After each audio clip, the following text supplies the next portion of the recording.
I bet you are wondering what a professional learning community is. An article written by Richard Dufour defines it as people working together to reach a common goal. We, however, would like to focus on the educational community.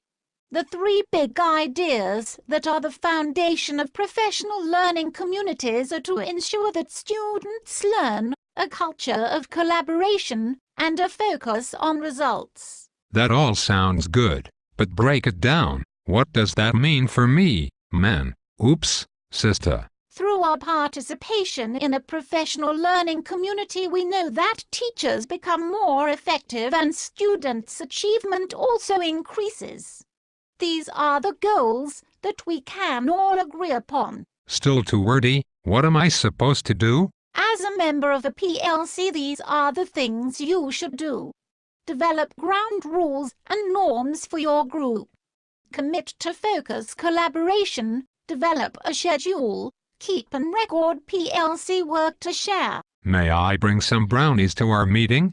My wife has a terrific recipe. Although I appreciate that you may be hungry, it is important that we remain focused, Willie. I think Ryan has talked about this stuff before.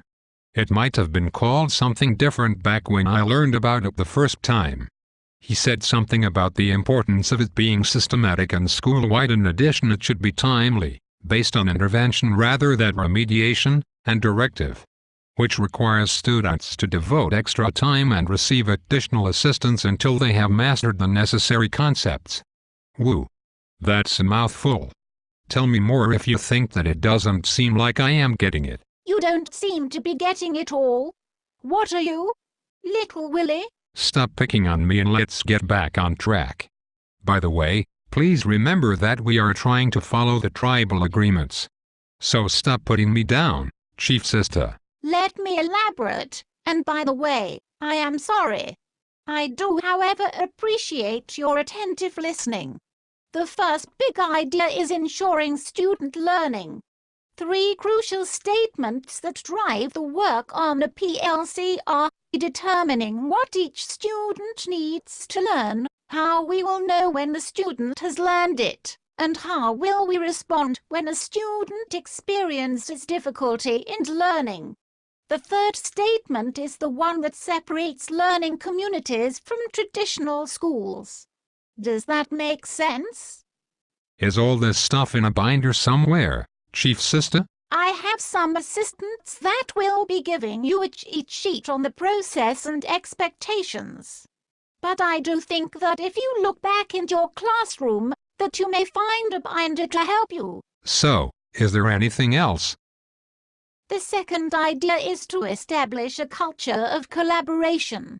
The PLC group needs to work together to support all students' learning goals.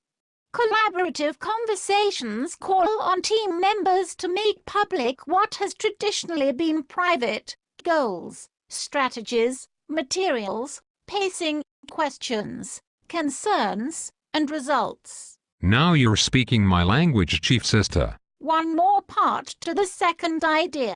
Although you may be having great conversations, they mean nothing without an outcome. These outcomes might include assessments and analysis of student achievement and strategies for improvement. Whoa, this is absolutely captivating. Are you a rocket scientist? Don't get ahead of yourself. There is still more to learn. The third big idea is a focus on results. And remember, the results are data-driven. The data must be useful and relevant, and it must also align with standards and learning targets. Is it time for the brownies yet? You certainly are a hungry fellow. You can't eat yet. You must fill out the recording form. I believe that they can be found in Chris's right-hand drawer. I am still hungry. Can't we think of a way to celebrate our new level of understanding? Sounds like a reason to have a Thursday holiday, so that the teachers can have some time off. Isn't that holiday called Thanksgiving? Willie, you are really smarter than you look. Thanks, sister. Let's celebrate with a peace pipe.